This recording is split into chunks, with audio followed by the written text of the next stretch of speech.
ایمان رکھنے والے یہود بھی اللہ کے اوپر ایمان رکھتے ہیں، نصارہ بھی خدا کے اوپر ایمان لاتے ہیں۔ یہ الگ بات ہے کہ وہ اللہ کے اوپر ایمان لانے کے ساتھ ساتھ دوسروں کو بھی شریک کرتے ہیں، لیکن اللہ کے اوپر ایمان ان کا بھی ہے۔ نصارہ بھی اللہ کے اوپر ایمان لاتے ہیں، نصارہ بھی خدا کو مانتے ہیں، لیکن اس خدائی کے اندر وہ شریک ٹھہراتے ہیں کسی اور کو بھی، تثلیث کا عقیدہ رکھتے ہیں۔ ان کو اگر بغض ہے، ان کو اگر حسد ہے، ان کو اگر الرجی ہے، تو وہ رسول اللہ صلی اللہ علیہ وسلم کے ذات اقدس سے ہیں۔ اختلاف جو ہے اللہ کے رسول صلی اللہ علیہ وسلم کے اوپر آ کر اٹک جاتا ہے اور مسئلے وہیں آ کر کھڑے ہو جاتے ہیں۔ یہود نصارہ اللہ کے اوپر ایمان لاتے ہیں، ہم بھی ایمان لاتے ہیں۔ اس لیے قرآن کریم کے اندر ایک جگہ کے اوپر اللہ تبارک و تعالیٰ نے اللہ کے رسول صلی اللہ علیہ وسلم کو کہا کہ آپ قُلْ يَا أَهْلَ الْكِتَابِ تَعَالَوْا إِلَىٰ كَلِمَةٍ سَوَاءٍ بَيْنَنَا وَبَيْنَكُمْ۔ اللہ کے رسول کو کہا کہ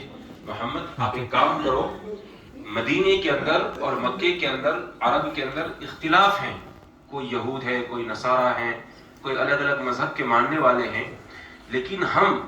اپنے سماج کو مضبوط کرنے کے لیے، اپنی سوسائٹی کو، شہر کو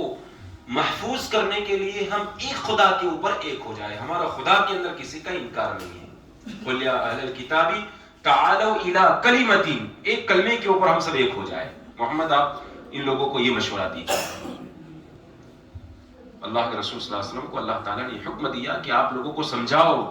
نصرانی جو ہے، عیسائی، ان کے قبائل کے سردار کو آپ سمجھاؤ کہ آؤ، میری پر ایمان نہیں لاتے ہو لیکن ایک خدا کے اوپر تو آپ کا ایمان ہے، تو ایک خدا کے نقطے کے اوپر ہم جمع ہو جائیں، اور جمع ہو کے جو ہم سماج کا، ہم عرب کا، ہم اپنے قبائل کا، ہم اپنے فیملیوں کا جو ہے ہم کلیان کریں، ان کی فلاح و بہبود کے بارے میں ہم سوچیں۔ قُلْ يَا أَهْلَ الْكِتَابِ تَعَالَوْا إِلَىٰ كَلِمَةٍ سَوَاءٍ بَيْنَنَا وَبَيْنَكُمْ، جو ہمارے اور آپ کے درمیان میل کھاتا ہے، میچ کھاتا ہے، اس کے اندر ہم ایک ہو جائیں۔ اس کا مطلب یہ ہے کہ اس دور کے اندر خدا کے اوپر ایمان لاتے تھے، اہل کتاب تھے، تورات بھی اہل کتاب، جو یہود بھی تھے وہ بھی اہل کتاب، یعنی کہ تورات کو ماننے والے تھے، اور نصارہ جو تھے، عیسائی، وہ بھی انجیل کو ماننے والے تھے۔ وہ بھی آسمان کی کتاب تھی، آسمانی کتاب تھی، دونوں نبیوں کے اوپر اتری تھی، اور حضور صلی اللہ علیہ وسلم کے زمانے تک جو ہے ان کتابوں کے اندر بہت ساری چیزیں محفوظ تھی، اس کے اندر ترمیم نہیں ہوئی تھی، اس کے اندر حذف اور اس کے اندر کسی طرح کی کوئی تحریف نہیں ہوئی تھی۔ بہت ساری باتیں رسول اللہ صلی اللہ علیہ وسلم کی جو پیشین گوئی تورات اور انجیل میں اس دور کے اندر بھی موجود تھی، اور اس کو یہود اور نصارہ کے جو علماء تھے وہ اس کو تسلیم کرتے تھے کہ ہاں رسول اللہ صلی اللہ علیہ وسلم کی بعثت کے بارے میں، نبوت کے بارے میں، رسالت کے بارے میں، مدینے کے سلسلے میں یہ تمام کی تمام چیزیں تورات اور انجیل میں لکھی ہوئی ہیں، وہ ایمان لاتے تھے اس کے اوپر، لیکن ان کا اندر کا بغض، ان کا اندر کا حسد رسول اللہ صلی اللہ علیہ وسلم سے، وہ ان کو ایکسپٹ کرنے اور ان کو قبول کرنے کے لیے مجبور کرتا، ان جو ہے وہ ان کو انکار کرنے کے اوپر مجبور کرتا تھا۔ وہ نہیں مانتے تھے اللہ کے رسول صلی اللہ علیہ وسلم کو۔ تو ایمان، اللہ تبارک و تعالیٰ فرماتے ہیں کہ قُلْ إِن كُنتُمْ تُحِبُّونَ اللَّهَ، تم ان لوگوں کو کہہ دو، آپ کے ارد گرد رہتے ہیں، اگر تم اللہ سے محبت کرتے ہو